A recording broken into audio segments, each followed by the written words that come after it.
alike, but unhappy families are unhappy in their own unique ways. The Oblonsky household was one such unhappy family. Dolly, the wife, had found out 3 days ago that her husband was having an affair with the French tutor. She announced that she could not go on living in the same house with her husband. She had stayed in her room, and her husband, Prince Stepan Oblonsky, had stayed away from home during the day. Their 5 children ran wild around the house. The cook quit, and the other servants were thinking of doing the same.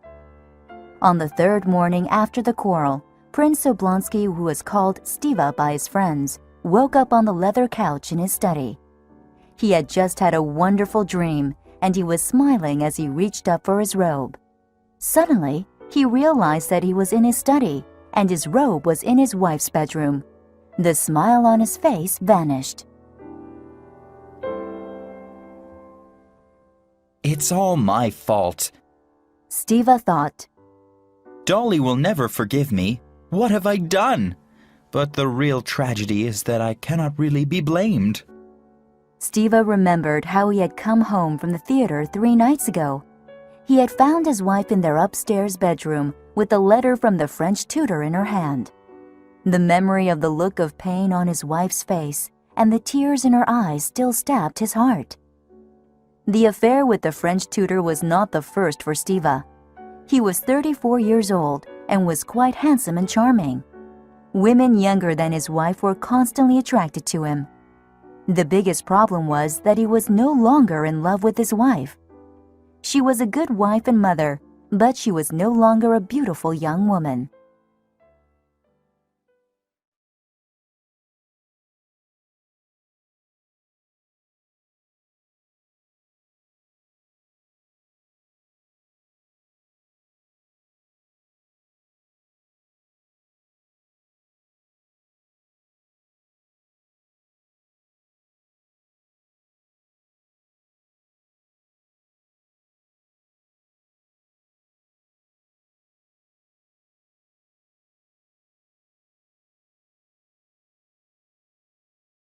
Said that Anna would arrive in Moscow by train later today.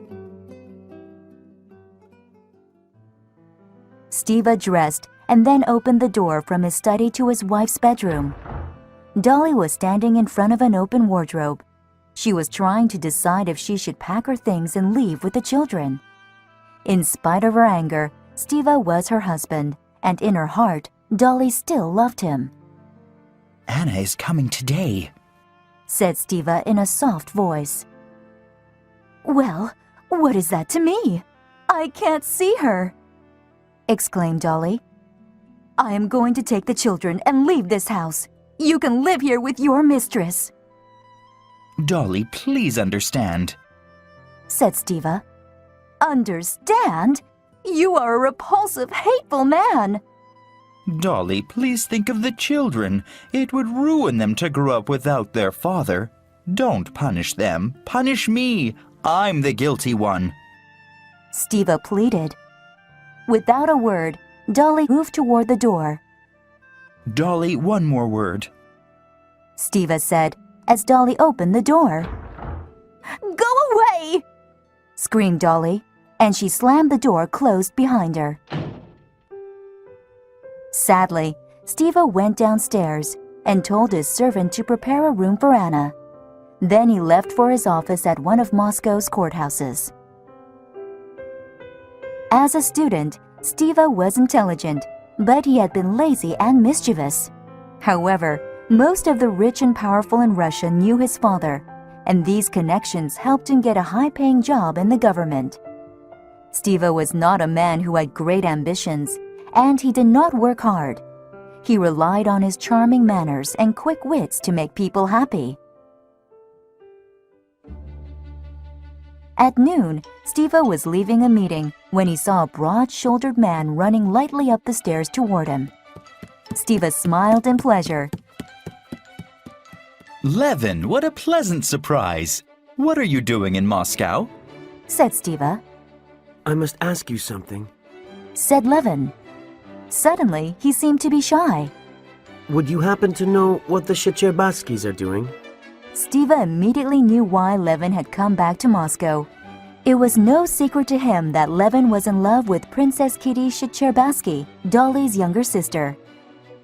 The Shcherbetskys are having a dinner party tonight at 8 o'clock, replied Stiva with a smile. I will send over a servant to announce your arrival in Moscow. Of course, you will be invited. Kitty will be there. In the meantime, let's go get lunch.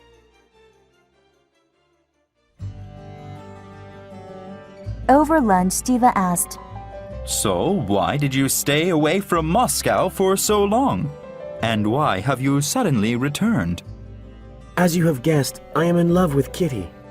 replied Levin. I left Moscow because I thought she would not agree to marry me. Her mother especially doesn't seem to like me. But I couldn't stop thinking about her. Levin sighed. Then he burst out. I've come back to ask Kitty to marry me. Do you think there's any possibility she will say yes? Of course. Said Stiva. Dolly told me that she thinks Kitty loves you. That's wonderful. Cried Levin, who looked both relieved and surprised. There's just one thing you must know. Said Stiva. You have a rival. His name is Count Vronsky. He's a young cavalry officer with many powerful connections. Kitty's mother really likes him, but I am sure that Kitty loves you more. Go to the dinner party early before Vronsky arrives and ask her to marry you.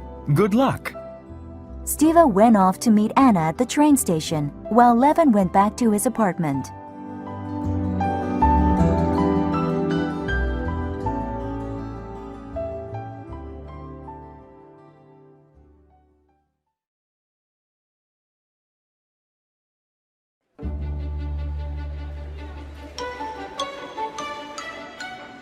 Chapter 2. A Chance Meeting.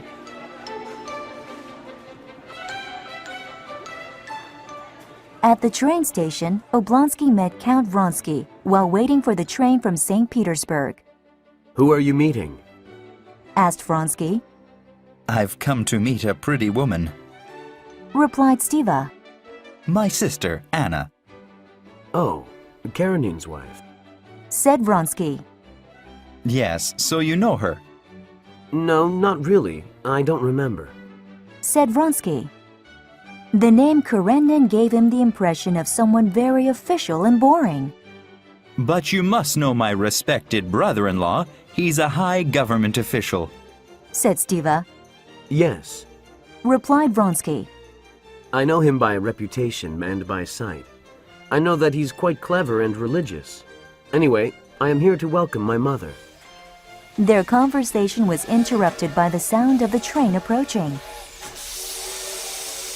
When it came to a stop, a young guard jumped off near Vronsky. Vronsky asked the guard which carriage the Countess Vronsky was in. The guard pointed, and Vronsky went to the carriage door. Just as he reached it, he stepped aside for a lady getting out. At a glance, Vronsky knew that the lady was very wealthy. He looked closely at her lovely face because he thought he had seen something special there. As he did, she also looked at him and gave him a friendly, curious look. Vronsky nodded and then climbed the steps into the carriage. His mother, an old lady with black eyes and curls, smiled at him with her thin lips. "So, you got my telegram," she said. "Are you well?" Did you have a good journey? Asked Vronsky as he sat down beside her. Just then, the lady Vronsky had seen leaving came back into the carriage, looking confused. "Have you found your brother?" asked Countess Vronsky. Suddenly, Vronsky knew that this was Anna Karenina, Oblonsky's sister. Your brother is just outside. Said Vronsky. Please wait here, and I will call him. Anna smiled and sat next to the Countess. Vronsky left the train and saw Oblonsky through the crowd. He called him over and said, Your sister is sitting next to my mother in this carriage. As soon as Anna saw her brother from the window, she came out of the carriage and ran to him. She threw her arms around him and kissed his cheeks warmly. Vronsky helped his mother down the carriage steps. "She's quite charming, isn't she?" said the Countess to her son. Then to Anna she said, "I can speak plainly at my age. I must confess, I have lost my heart to you." Anna looked delighted. She kissed the Countess and then offered her hand to Vronsky. He kissed it and felt a great joy. Just then, there was a great commotion as the station master and several conductors ran past. Their faces were pale and frightened. Vronsky suggested the women go back into the carriage. Then he and Stiva followed the train officials to the front of the train. It was clear that something terrible had happened. A guard had been crushed to death under the train as it had arrived. At the sight of his dead body, Stiva looked very upset, as if he were about to cry. "Oh, this is terrible!" he exclaimed. There was nothing Vronsky or Stiva could do, so they returned to the carriage where Anna and the Countess were waiting. "It was terrible," said Stiva, as he told Anna and the Countess what had happened. "And his poor widow was there. She threw herself on his body and said she had a large family. What an awful thing." "Isn't there anything anyone can do?" asked Anna, her eyes filling with tears. Vronsky looked at her and immediately left the carriage. When he returned a few minutes later, Stiva was telling the ladies about the latest play in Moscow. They left the carriage together and walked toward the exit. As they reached the doors, the station master came running up behind them. Addressing Count Vronsky, he said, "You gave my assistant a large sum of money, sir. What did you want us to do with it?" Well, it's for the widow and her children, of course. replied Vronsky. "You gave money?" asked Stiva. Very kind, very kind." Each couple took a separate carriage from the station to their respective houses. On the carriage ride home, Anna asked, "Have you known Vronsky long?" "Yes, you know he's hoping to marry Kitty." At this news, Anna's mood changed. "Really?" she said softly. "Now let's talk about your affairs." Stiva told Anna everything. When they arrived at his house, he dropped her off and drove back to his office at the courthouse. Although Dolly had told Stiva she did not care if Anna came or not, she was relieved to see her. "After all, it's not Anna's fault," she told herself. "I only know her as a dear friend." When Anna came in, Dolly greeted her eagerly and kissed her. "Dolly, I'm so glad to see you," said Anna. Anna listened very sympathetically to Dolly, and Dolly felt much better after telling the story of her troubles. "Oh, what shall I do, Anna?" asked Dolly when she had finished. "Please help me." "Dolly, Stiva is still in love with you," said Anna. "I am his sister, and I can read his heart. He wasn't in love with the other woman. He didn't betray you in his heart." "But what if it happens again?" asked Dolly. "Would you forgive him?" "I don't think it will happen again," replied Anna. Then she thought for a moment. "Yes, I would forgive him."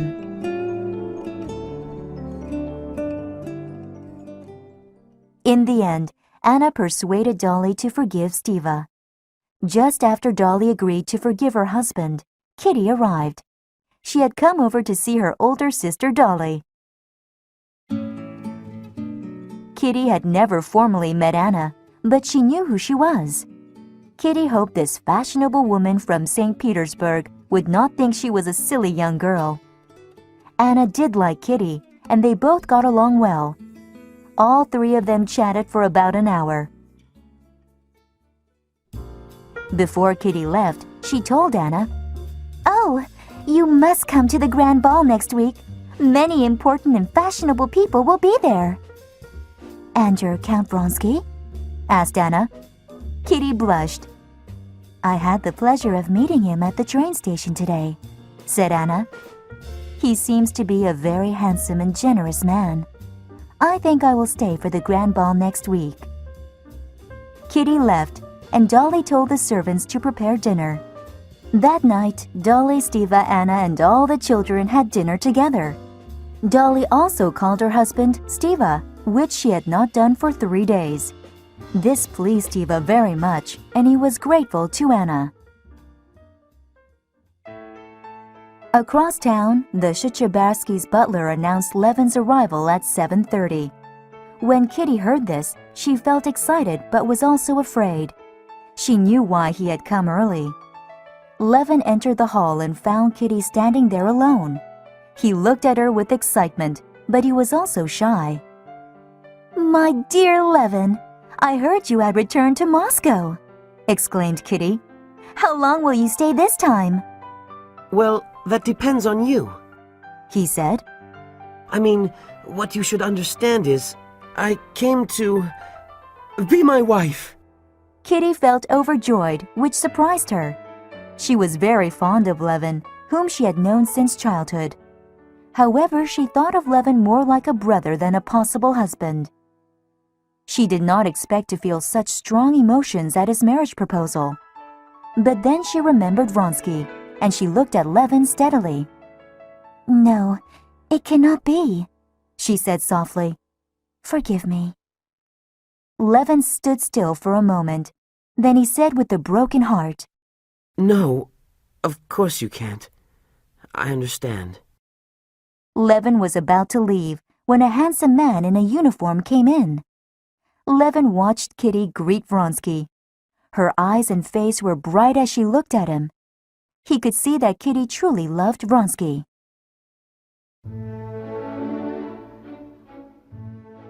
The next week, the grand ball was being held at a large palace in Moscow. As the guests began to arrive, the sounds of their voices and laughter filled the rooms and halls. Kitty and her mother arrived fashionably late. Kitty was the perfect image of beauty in her black dress.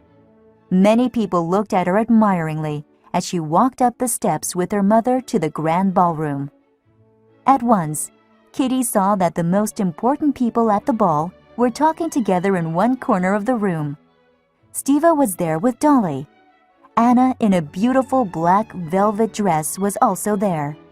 She did not look like a woman who had an 8-year-old son. He was also there, Kitty's love, Count Vronsky.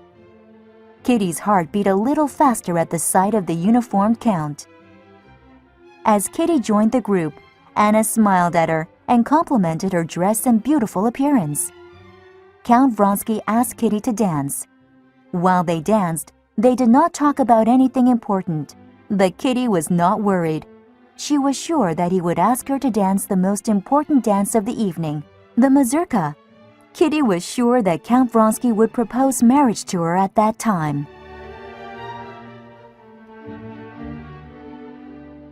After this first dance, Kitty had to dance with several young men who were competing to dance with her.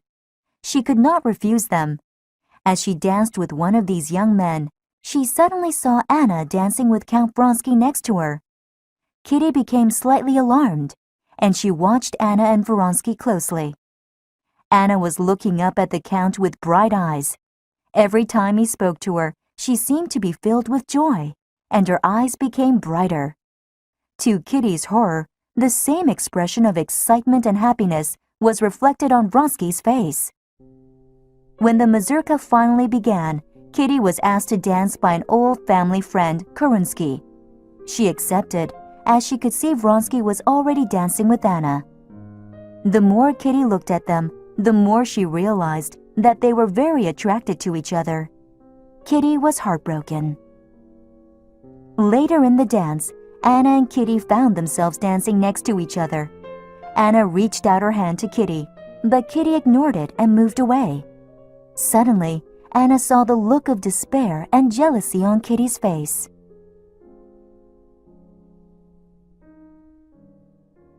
After the dance, Anna told Vronsky she would not stay for dinner.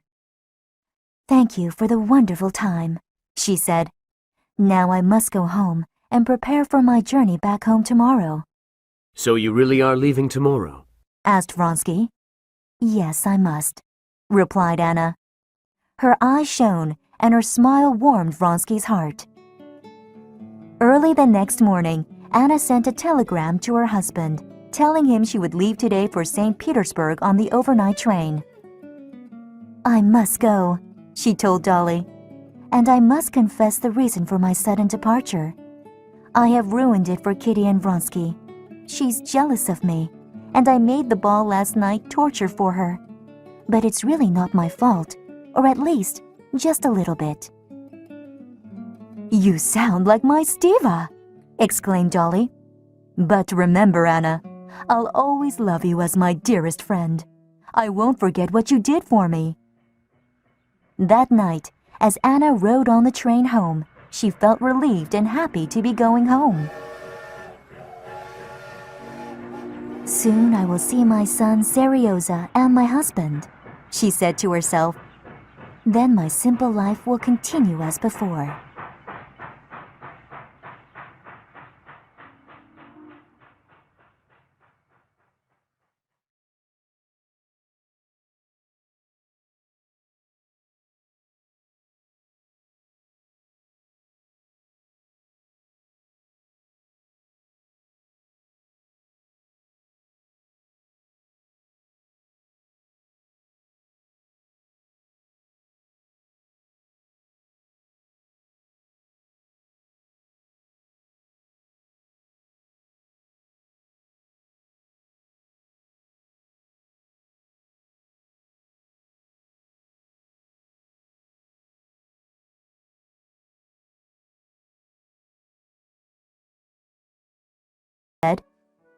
Anna recognized Vronsky as he spoke.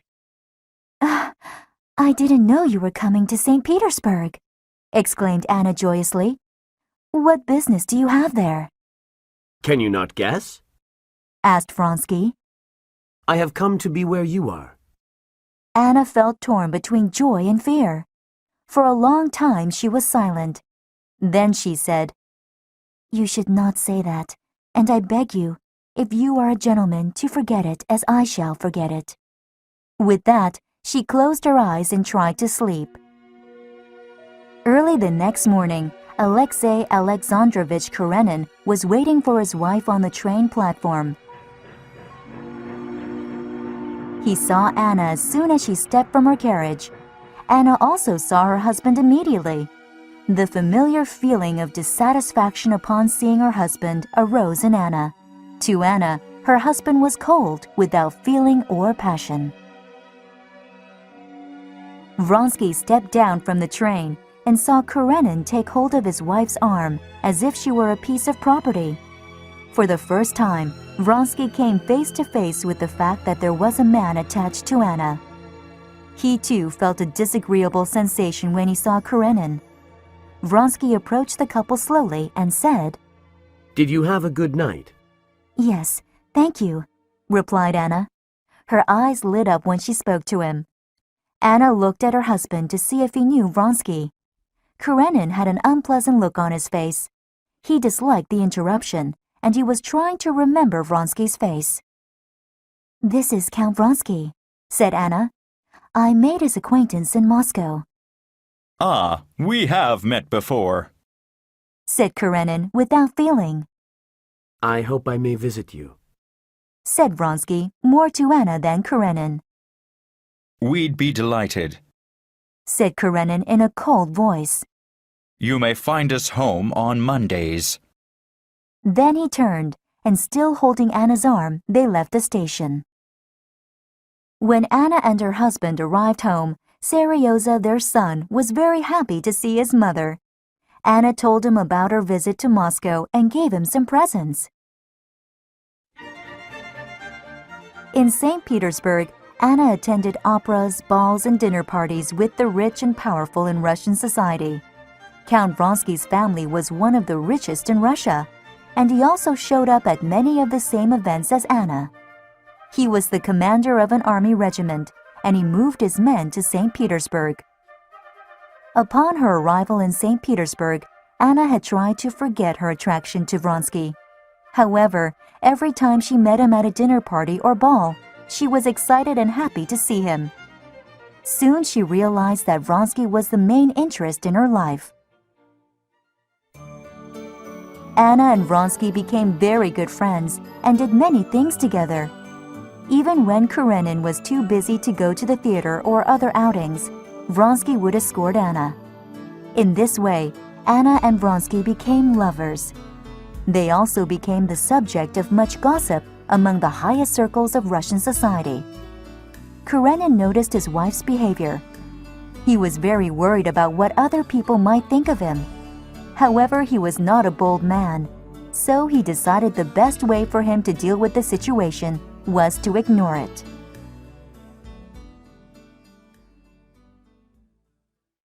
One day, Vronsky called on Anna when Karenin was away. He found her on the back porch of her house. Her lovely face looked red and hot. "What's the matter?" asked Vronsky. "Are you ill?" "No," said Anna. "I'm pregnant. It's your child." Vronsky turned pale. "We must put an end to our secrecy. Ask your husband for a divorce, and we will get married," he said. "He would never agree to that," replied Anna. "He will not allow me to disgrace his family name." "We have to tell him," said Vronsky. "We cannot continue like this." "And then what will we do?" asked Anna. "Run away?" Vronsky thought for a moment. "Yes, that is the only solution then. If he doesn't give you a divorce, we will leave Russia." Vronsky did not know that this would be very difficult for Anna. She loved Vronsky, but she did not want to be away from her son. However, there was no choice for her. When Anna told her husband she loved Vronsky, Karenin was horrified. Until now, he had tried to ignore his wife's relationship with Vronsky. Anna's direct announcement of her love for Vronsky and the fact that she was going to have his child forced him to confront the situation. Karenin sent his wife to their summer house outside Moscow. He told her he needed time to think. After much thought in his calculating way, Karenin decided that he should force Anna to remain with him. I must not be unhappy, but also Anna should not be happy. He thought. This is the best solution. I am not getting rid of a guilty wife, but am giving her a chance to mend her ways.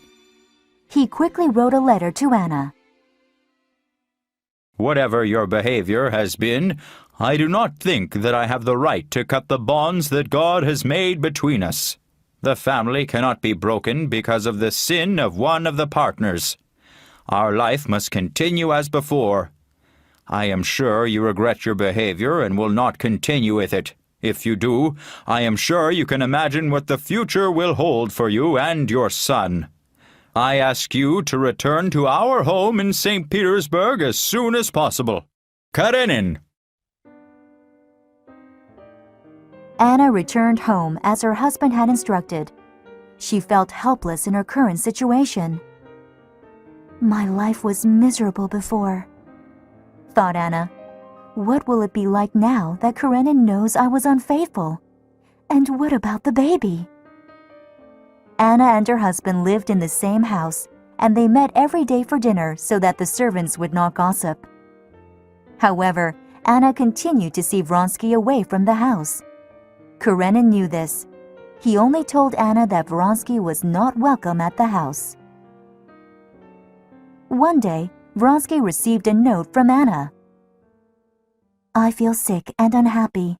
I cannot leave the house, but I want to see you very much. Come by before 10. My husband will be busy in a meeting until then. Vronsky was tired, so he lay down to take a nap. He had a strange dream about a dirty old peasant who was bending over and talking to himself in French.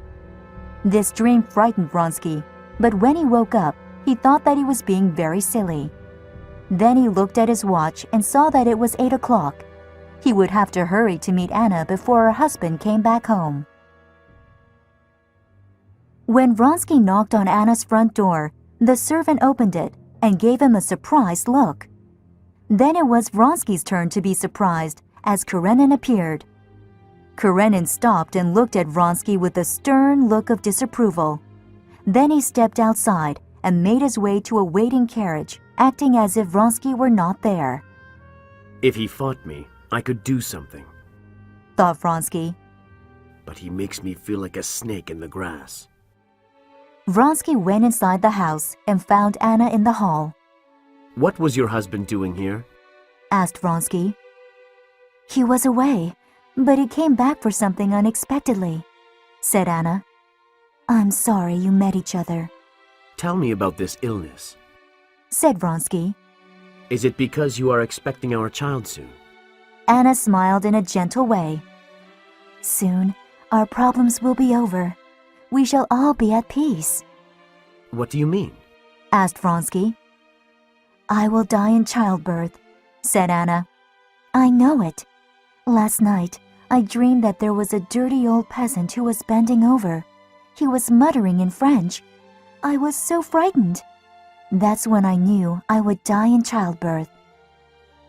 Vronsky remembered his own dream, and for a second he was also terrified. Then he shook himself and said, What nonsense! You should not believe your dreams. The next morning, Karenin walked into Anna's bedroom without knocking. The only thing I asked you to do Karenin said to Anna, is not to receive your lover in our house. Now that you have disobeyed me, I will divorce you and take your son away. He will go and live at my sister's. Anna grabbed her husband's arm and cried, Please, leave me, Serioza. Karenin only pulled his hand free and left the room. He went to Moscow on business for 3 days.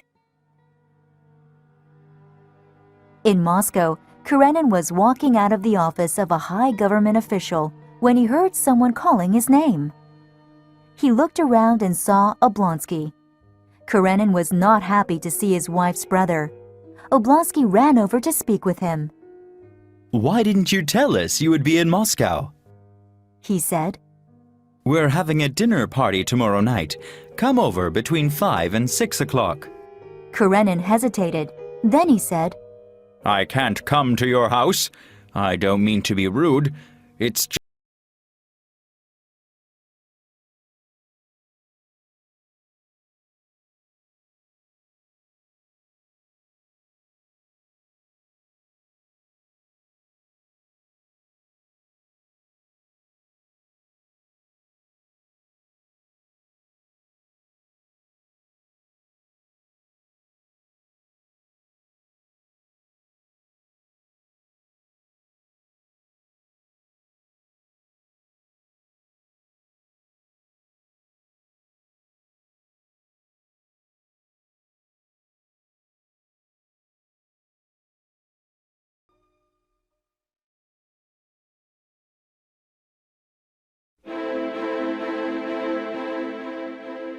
Chapter 4. Forgiveness. Karenin returned to his lonely hotel room. There he found a telegram waiting for him from Anna. The telegram read, I am dying. I beg you to come. I shall die easier with your forgiveness. Is this some kind of a trick? Asked Karenin.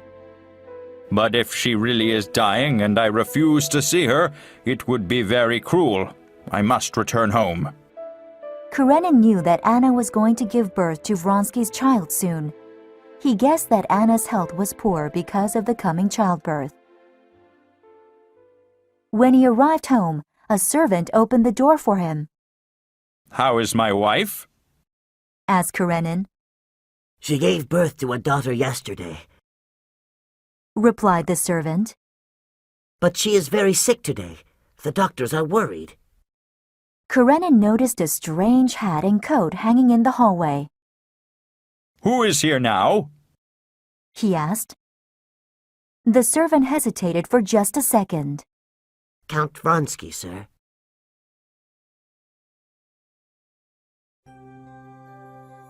Karenin went upstairs and found Vronsky sitting outside his wife's bedroom.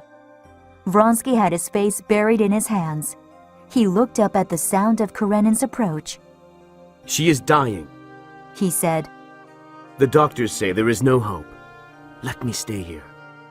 Karenin turned away without speaking. He went into Anna's room. She lay on her side, facing the door with shining eyes. "Come here, Alexei," she said. "I do not have much time. The fever will come back, and I will die soon." Karenin knelt down beside Anna's bed. He took her warm hand in his own and put his other hand on her forehead. He could feel the fever burning like a furnace under her pale white skin. "Stay a little, Alexei," said Anna. "There is something I must tell you. There is another woman inside of me. I am afraid of her. She is the one who fell in love with that man. I'm not that woman. I am my true self now. I'm dying. I know I am. There is only one thing that I want. Forgive me. Please forgive me completely." A warm feeling of love, compassion, and forgiveness filled Karenin. He laid his head on Anna's chest, which burned like fire through her shirt, and he cried. Anna saw Vronsky standing at the door. "Why doesn't he come in?" she said. Come in. Alexei, give him your hand." Vronsky came in and stood by Anna's bed. "Give him your hand," said Anna to her husband. "Forgive him." Karenin held out his hand, not even trying to stop the tears that flowed down his cheeks. "Ah, thank God, cried Anna. "Now everything is done. I can die now. Oh God, when will the pain end?" Later, the doctor came and told Karenin that almost all patients with Anna's condition died. He did not expect her to live through the night. However, the next morning, Anna's condition had not changed. The doctor said there might be some hope. Karenin went into the small room where Vronsky had sat up all night. He took a chair opposite his rival. I had decided on a divorce because I wanted to punish her and you, said Karenin. When I got her telegram, I came home with many feelings. I admit I even wanted her to die, but I saw her and I forgave her. My duty is clear. I should stay with her, and I will. If she wants to see you, I will let you know. However, I think it is best that you leave now. Vronsky could not understand how Karenin could be so calm and forgiving. Now he seemed like a noble gentleman, kind, honorable, and a better man than Vronsky. As he made his way from Karenin's house to his own home, Vronsky felt a deep sense of shame, humiliation, and guilt. He tried to sleep, but he could not. He had recently been offered an important position in Tashkent, but this was nothing to him now. Anna was gone, and he had been shamed by her husband. Am I going mad? He thought to himself. This is how people commit suicide. Vronsky went to his desk and took out a pistol. Then he pointed it at his chest and fired. As he sank to the floor, he felt no pain. He saw the blood on the carpet and realized he had shot himself. Fool! He thought. I missed. Then everything went black. His servant, who had heard the shot, ran in the room. Seeing the situation, he ran for the doctor. Vronsky was laid on the bed with a serious wound to his chest, but his heart still beat strongly. Karenin had completely forgiven Anna. He pitied Vronsky, especially after he heard that Vronsky had tried to kill himself. He also pitied his son, Seryoza, in whom he had not shown much interest. As time went by, Anna became better. Karenin noticed that she was afraid of him and would avoid him if possible.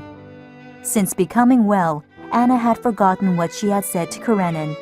She wanted to see Vronsky, who was recovering. However, she felt a deep shame whenever she thought of her husband. Finally, she sent for her brother Oblonsky. When Oblonsky met Anna, he said, I know it's hard, but you must cheer up. Nothing is so terrible to make you unhappy all the time. No, Stiva, said Anna. I am lost, but my misery is not over yet, and the end will be terrible. You had the bad luck of falling in love with a man who was not your husband. Your husband forgave you, but can you continue living with him? Do you want to? Does he want to? I don't know, said Anna. I have no idea what he wants. Then let me sort this out for you, said Oblonsky. He's miserable, you're miserable. What good can come out of this situation? A divorce would solve everything. I will go to him now and arrange for a divorce. Oblonsky found Karenin sitting at his desk in his study. I hope I'm not disturbing you, said Oblonsky as he entered the room. I wanted to talk with you about my sister. I can think of nothing else, sighed Karenin. Look, I have just written her this note. Karenin handed Oblonsky a short note that read, I can see that you are not comfortable being around me. I promise you that I would forgive you with all my heart. When I saw you at the time of your illness, my only desire was that you would become a good wife again. But now I see that is impossible. Tell me what will make you happy and give you peace.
on the edge of death for several days after he shot himself.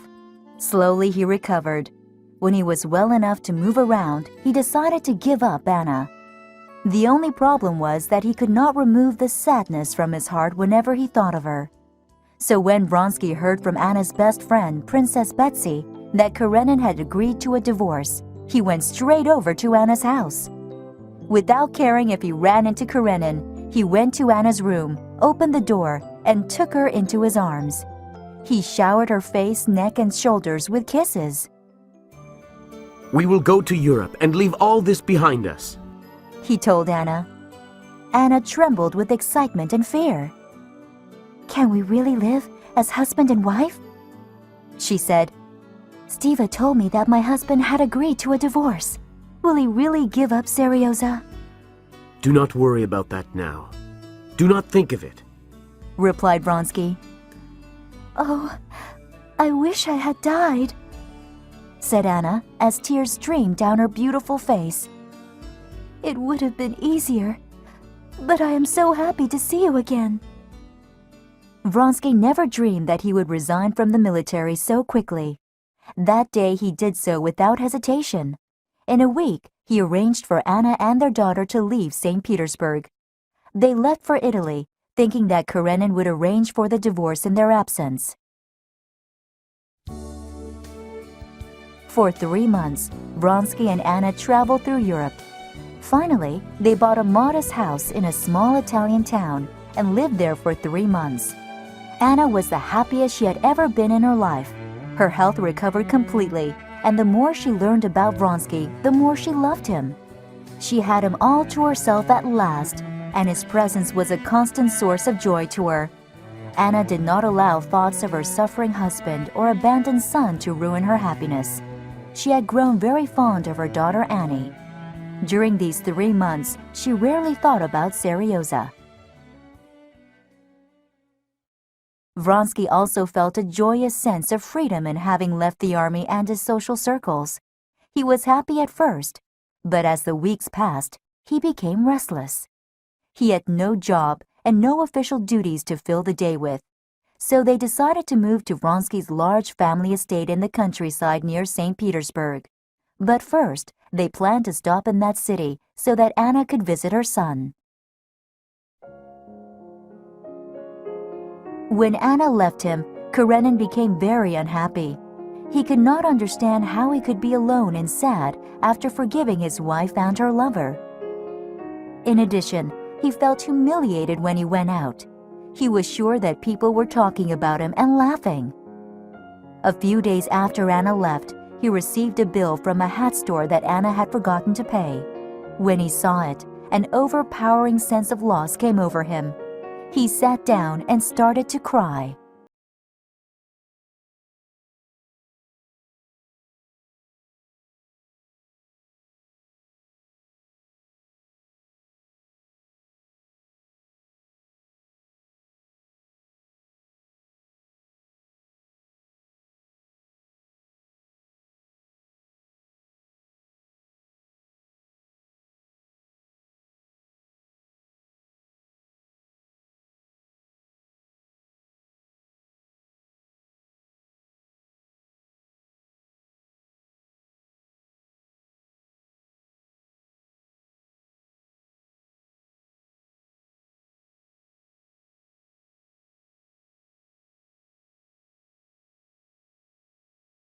And looked up at Lydia with tears in his eyes.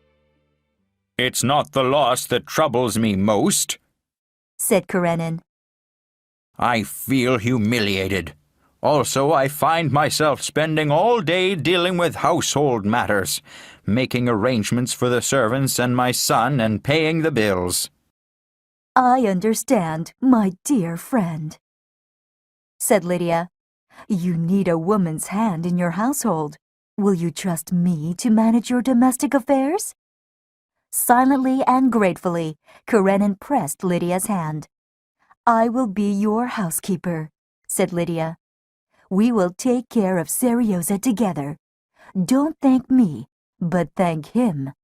Only in him can we find peace, comfort, and love." "I am very grateful to you," Karenin said. Lydia smiled and patted his hands. Then she went to Seryoza and took him in her arms. She told him that his father was a saint and that his mother was dead. When Lydia heard that Anna and Vronsky had returned to St. Petersburg, she was horrified. She felt that Karenin must be protected from seeing that awful woman. He must not even know that she had come back. The next day, Lydia received a note from Anna. It read, "My dear Countess, I am very unhappy at being apart from my son and would very much like to see him before I leave St. Petersburg. I am writing to you instead of my husband because I do not wish to make him suffer by seeing me.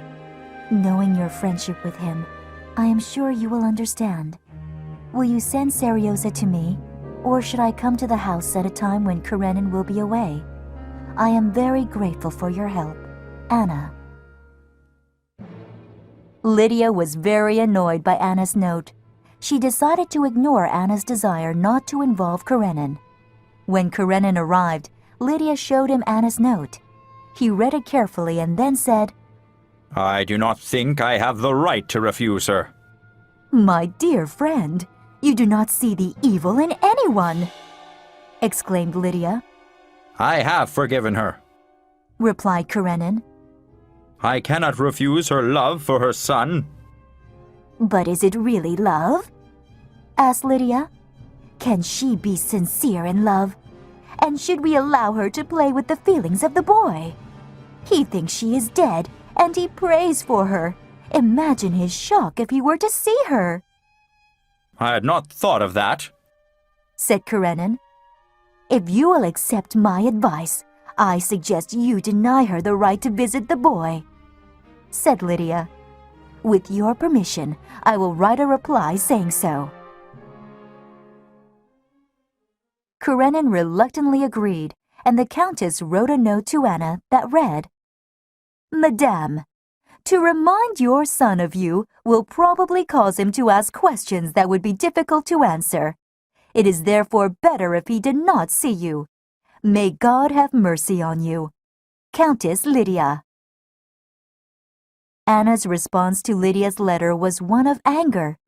She decided that she would go visit her son the next day, which happened to be his birthday. She went in the morning when she knew Serioza would still be in his room. The servant who answered the door was surprised but said nothing. Anna went straight to her son's room. She found him sleeping. Serioza, she whispered as she thought, how much he has changed. He's much taller and thinner now. But he was the same Serioza, her dear son. He raised himself and shook his head as if he were dreaming. He looked at his mother with confusion for a few seconds. Then his mouth split into a huge smile that flashed his white teeth. With joyous eyes, he fell forward into his mother's arms. Serioza, my darling boy, said Anna. Mama, he said. I knew you would come on my birthday. I just knew it. I'm going to get up now. Anna was watching him, with tears flowing from her eyes. You didn't think I was dead, did you? Asked Anna. I never believed it. I knew you would come, said Serioza. Then he laughed. Mama, you're sitting on my clothes. Serioza, said Anna, you must love your father. He is kinder and better than I am. I have been wicked to him. When you are older, you will understand. No one is better than you, cried Serioza. Suddenly, the door opened and Karenin came in. He stopped at the sight of Anna, but he showed no emotion. Serioza sat back on the bed and began to cry. Anna kissed his wet face and turned to go. Karenin moved back and bowed his head as she passed.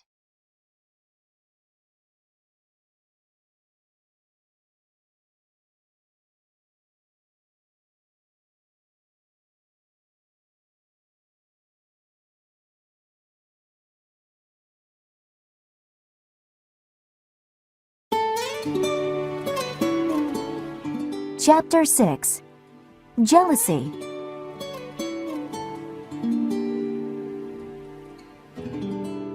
Once back in her hotel room from Karenin's house, Anna cried uncontrollably. Why isn't Vronsky here in my time of need? Thought Anna. Desperately, she imagined that he had left her too. I am all alone in the world, she cried. Quickly, she sent a message to Vronsky asking him to come at once through a hotel servant. A little while later, the servant delivered a reply which said he would come back soon with a friend, Prince Yashvin. A strange idea grew in Anna's head. Why doesn't he come back alone? I can't tell him about my suffering if he is not alone. Does he still love me? Is he trying to avoid being alone with me? If he doesn't love me anymore, he should tell me. However, when Vronsky and Yashvin arrived, Anna was very charming. During their conversation over dinner, Yashvin talked about politics. Vronsky seemed to be very interested. Anna got the impression that Vronsky wanted to move to Moscow to run for government office. After Yashvin left, Anna said, It will be nice to live on your family's estate in the countryside. Vronsky hesitated and seemed a little guilty. Actually, my mother is currently staying there. He replied. It would not be proper for us to live there while she is there. Besides, we should wait for the divorce. Anna felt lost. In the next few days, Vronsky would go out to dinner parties or to the opera without her. She could not go because she would be the subject of much gossip.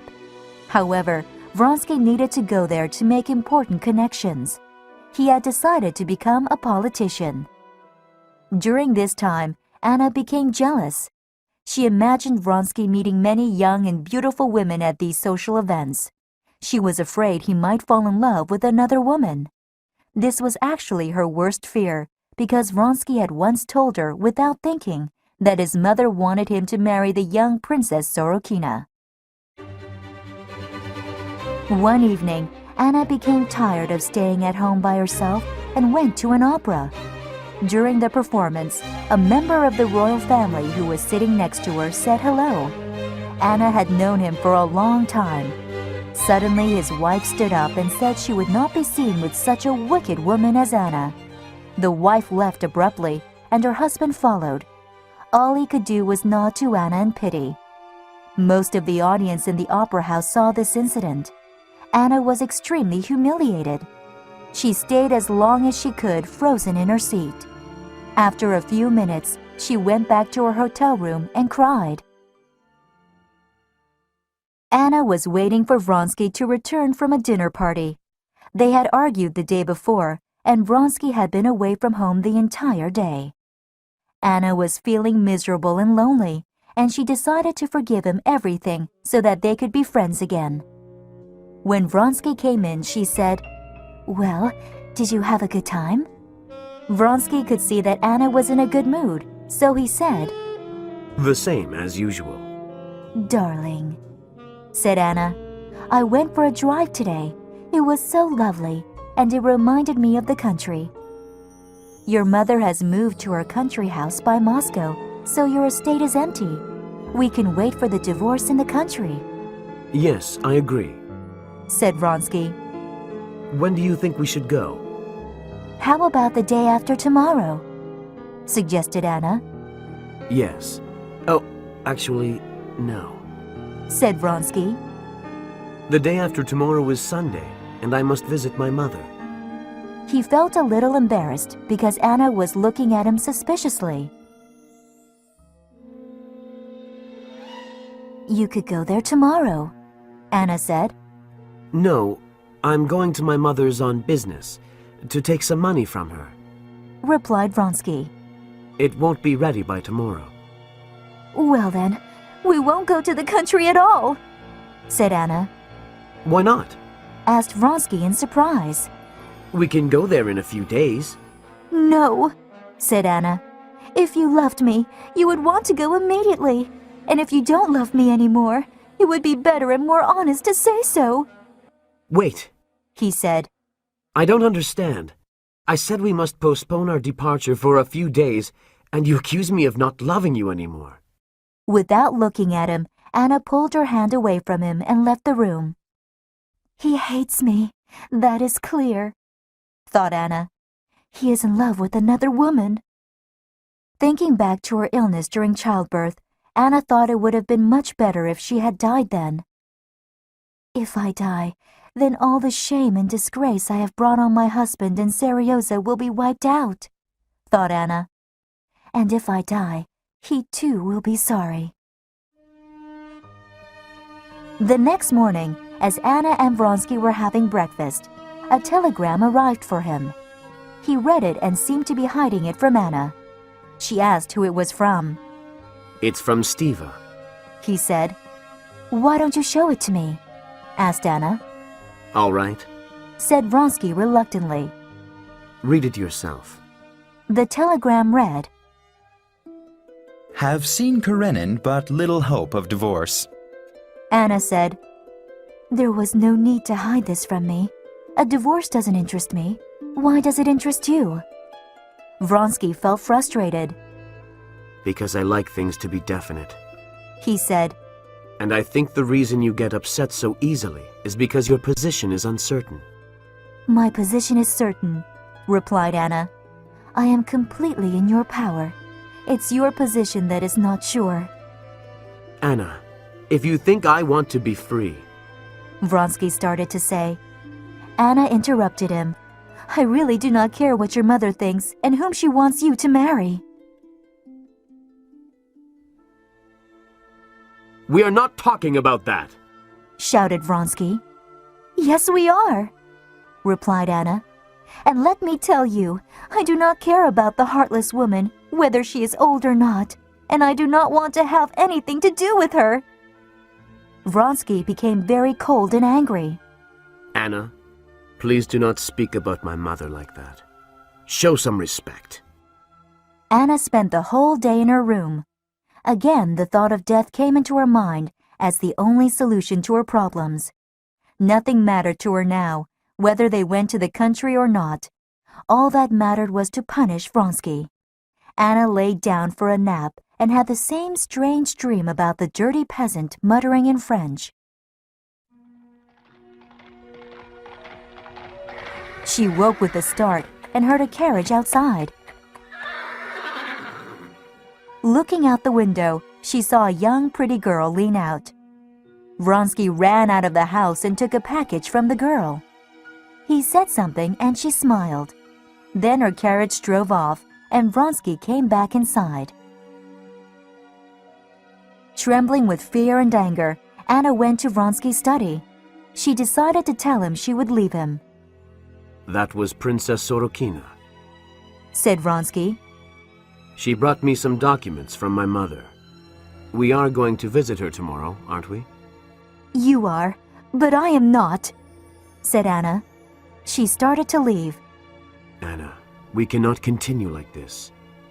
You will be sorry for this, said Anna, and she left. Vronsky saw the despair in Anna's eyes. He got up to follow her, but then he sat down again. No, he thought. I've done everything I can. She needs to be left alone now. He sent for a carriage and prepared to visit his mother alone. The carriage arrived a few minutes later, and he left the house. Anna saw him leave through her window. A sudden horror gripped her heart. He has left me. It's all over now, she thought. Quickly she ran downstairs. Where has he gone? She asked a servant. To the railway station, came the reply. He is going to catch a train to Obiralovka. Obiralovka was the district where Vronsky's mother lived. Anna sat down and quickly wrote a note. It's all my fault. Come back home. We must talk. For God's sake, come back. I am very frightened. The servant took the note. Half an hour later, he came back and said he was too late in getting to the train station. Vronsky had already left. Quickly, she wrote out a telegram and told the servant to send it. It read, I absolutely must talk to you. Come home at once. I must go there right now to talk to him, Anna thought. She looked at the railway time schedule and saw that a train left for Obiralovka in an hour. She sent for a carriage and went to the train station. On the way, she looked at the people on the streets. Their lives seemed meaningless to her. At the station, the coachman asked, Should I buy a ticket to Obiralovka for you? Yes, said Anna. She looked at the other people waiting for the train and did not like any of them. When she got her ticket, Anna boarded the train. She thought the other people in the carriage were looking at her in a strange and unpleasant way. Anna looked out the window and saw a dirty old peasant bending down and looking at the carriage wheels. There's something familiar about that peasant, thought Anna. Then the train started. When she arrived in Obiralovka, Anna got out and asked the telegram clerk if there was a note from Count Vronsky for her. Yes, ma'am, replied the clerk. I just got it. Here it is. Actually, Count Vronsky's coachman was just here to pick up Princess Sorokina. Anna read the note that Vronsky had written carelessly. It read, Just received your telegram. I cannot return until 10. Yes, this is what I expected, thought Anna. She thought how awkward it would be to walk into Vronsky's mother's house with Princess Sorokina there. Oh, Where shall I go? She thought as she wandered down the platform. She wanted to be alone, and there was no one at the end of the platform. Another train was approaching, and the platform began to shake. Suddenly, Anna remembered the man who had been run over by a train on the day she met Vronsky. Now she knew what she had to do. Quickly, she walked down the steps to the tracks. She looked at the wheels of the approaching train. There, she thought. There in the middle between the wheels. I will kneel down there. I will punish him and escape from my pitiful existence. Anna missed the first carriage, but on the second, she dropped to her knees. As soon as the wheels of this carriage passed, she knelt forward over the rail. At that same moment, she was filled with horror at the thought of what she was doing. Where am I? What am I doing? Why? She suddenly thought. She tried to get up and throw herself back, but something huge struck her on the back of her head. It dragged her along the rail and pushed her down.